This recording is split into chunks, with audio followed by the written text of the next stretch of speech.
Hey, everyone, welcome to the next episode of The Next Four, the podcast where we talk about how AI is impacting the construction industry. Happy 2026 to everyone. And on today's episode, I want to mostly talk about some of the things that happened last year on the AI space and what are some of the repercussions and some of the things we're seeing happen on the construction side because of these changes. And before anything, I think that the biggest news or the biggest impact that AI is having in the construction industry is data centers. Right? A lot of money is going into building data centers, and that's driving construction. That is when residential construction is down and some of the other big construction drivers are down. um, the building of data centers is what's moving the money in the construction industry for now. So that's one of the biggest things. And this is not just something that it's going to be for 1 or 2 years. It's something that it's going to be here for many years, because the more we use AI, the more data centers we need. And yes, at some point things are going to become more efficient, but we're not there yet. This technology is just in the beginnings, and we're going to need more and more of these data centers. So that's one of the biggest things from last year that it's impacting construction. But now let's go into the technology itself. Right? Uh, why AI in construction? Well, construction is an industry that it's needing a lot of people to come in and help. There's a lot of things going on, and we need people. However, sometimes finding the right people is hard. Sometimes people don't want to go into industry, or for whatever reason, is difficult. And so AI is starting to become a way for companies to kind of help them with this gap in employees. And I know AI can't do everything in the construction industry. Mostly right now is restricted to admin tasks, to paperwork tasks, right? But that could also mean freeing someone's time so they could do something else, and that is extremely helpful. So with that in mind, let's jump into the main things for 2025.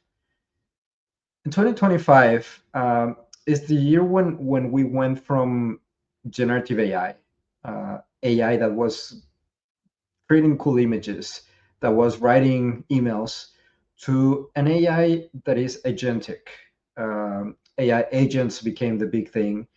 And what it means is that now AIs as a software can perform tasks autonomously, and they can figure out how to do those things on their own. And that's extremely powerful, because before AI, automating tools were very constrained and restricted. If something fall out of the defined path, then the system would break. Now these agents are smart enough to know how to adapt to those changes and still accomplish the thing they need to get done. And one simple example is the idea of extraction of information from invoices or receipts, right? Before, documents need to be structured in a very specific way for the system or accounting systems, or those systems, to understand where the information were extracted and put it in the right places. Now that's no longer a need. Now you give it whatever image to the AI. It doesn't matter how it's structured. And then the AI is smart enough to know where to find the company name, the amounts, the costs, tax, all that information. It knows how to pick up from the page. It's not perfect. They sometimes make mistakes, but at least it doesn't break in the way it used to. So that's what an agentic AI means. It's a system that adapts and can perform tasks on its own. And we see this starting to happen or to come up in two really big places. One is Procore. Procore launched their agent builder capability at the end of last year. I think it's still in beta, but it's a system that will allow companies in the Procore ecosystem to build agents that will perform tasks for them. What those agents will do, how good will they be, I don't know yet. But it's something that you should keep your eyes open about and start playing with, because it could potentially revolutionize the things you can do and how you do things in Procore. And similar to Procore, Autodesk also have their Forma platform, which is another agentic platform to build construction agents, admin agents for the needs. The big difference here is Autodesk and Procore are a little bit different in the sense that Autodesk tends to be more software for design and tools like that. So you can start seeing how Autodesk could evolve to agents that help with drawings, designs, things like that. While Procore stays more on the admin side, on the paperwork side of things. But still, very interesting, something to keep your attention on and play with if you can. From there, let's move to the next thing, right? This software, this AIs, one of the main things is they can like humans see, right? If we connect them a camera, if we give them images, if we give them video, they can see and understand what's in the video. And like I said before, for the invoice thing, it is because it's seeing the image. It's not just reading text, it's seeing what's there. It's trying to understand how the different things in the image relate to each other. And that's extremely powerful. And one of the main use cases for this is companies like BuildDots, where you have the hard hat camera. As you walk around, you start recording the space, right?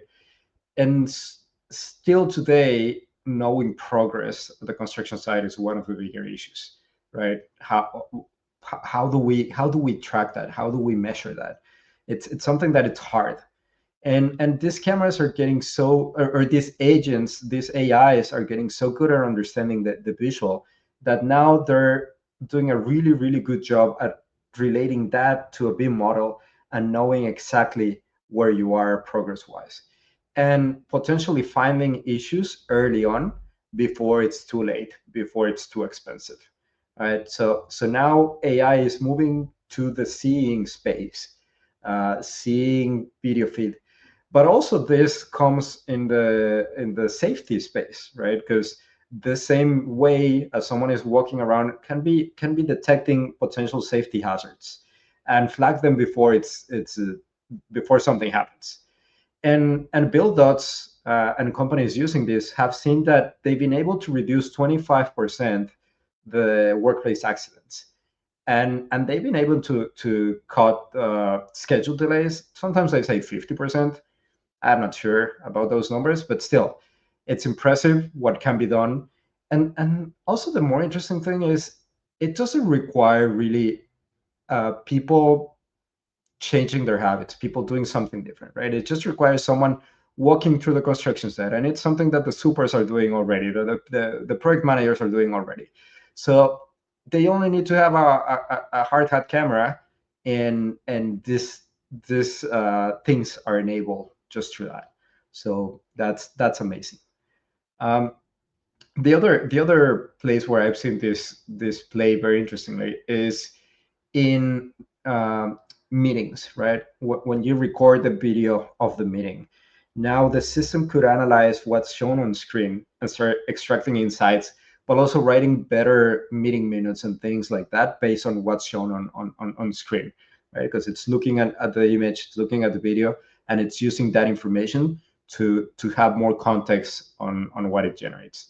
So that's really powerful, and we're going to see more and more of this usage of AI combined with video or photos.